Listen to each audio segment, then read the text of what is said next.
పక్కా ఆధారాలతో ఇసుక, మట్టి అక్రమ నిల్వలు పట్టించిన మదనపల్లి అధికారులు స్పందించడం లేదని సిపిఎం చిత్తూరు జిల్లా కార్యదర్శి పి శ్రీనివాసులు అన్నారు. ఇక పట్టణంలో నిల్వ ఉంచిన ఇసుక స్థావరాలను పరిశీలించారు. ఈ సందర్భంగా శ్రీనివాసులు మాట్లాడుతూ బసినికొండ దగ్గర 2 చోట్ల ఎస్బీఐ కాలనీ ఒక చోట ఉన్న ఇసుక స్థావరాలను కనిపెట్టి అధికారులకు ఫిర్యాదు చేశారని వివరించారు. ఇక మైనింగ్ అధికారులకు ఫోన్ చేసినా స్పందించలేదని, మదనపల్లి తహసీల్దార్ నాకు సంబంధం లేదు, సెబీ అధికారులకు ఫిర్యాదు చేయమని బాధ్యతారాహిత్యంగా మాట్లాడినట్లుగా వివరించారు.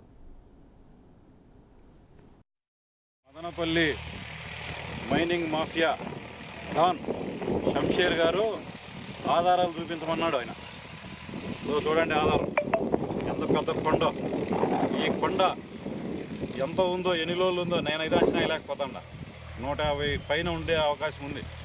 అధికారులు వచ్చి చెప్పాలి. ఇది ఈ కొండ షంషీర్ గారిది. నేను ఇక్కడ బహుదాలో నుంచి తోలి ఇక్కడ పెట్టాడు. ఆయన కాదని చెప్పే ధైర్యం ఉందా షంషీర్ గారు? ఆర్జే వెంకటేష్ గారు, నాదెల్ల విద్యాసాగర్ గారు ఎక్కడున్నారో రండి, ఇప్పుడు తేలుద్దాం రండి. రోజా ఫ్లాట్స్లో ఉన్నాం. కమ్మగడ్డ వీధి ఎక్స్టెన్షన్ రోజా ఫ్లాట్స్లో చివరిలో పక్కనే ఉందంట ఆయన ఇల్లు కూడా. నాకు తెలీదు. షంషీర్ గారి ఇల్లు ఉంది. ఇసుక కొండలు ఉన్నాయి. రండి చూపిస్తాను. మాకు కనపడతా ఉంది, మీకు కనపడుతుందో లేదో చూడండి. అధికారులారా స్పందించండి. ఇప్పటికైనా కళ్ళు తెరవండి. మదనపల్లి తహసీల్దార్ గారు ఇప్పటిదాకా సిపిఎం పార్టీ చూపించినటువంటి ఇసుక స్థావరాల పైన కనీసం కూడా పోలే. వీఆర్ఓలను బెదిరిచేసి వాళ్ళు అక్కడికి పోనీయకుండా, కనీసం టచ్ కూడా చేయనీయకుండా పరిస్థితి చేస్తూ ఉన్నారు. ఈ మాఫియా డాన్లని కాపాడేటటువంటి ప్రయత్నం చేస్తూ ఉన్నారు. ఇది ఇంతటితో ఆగదు.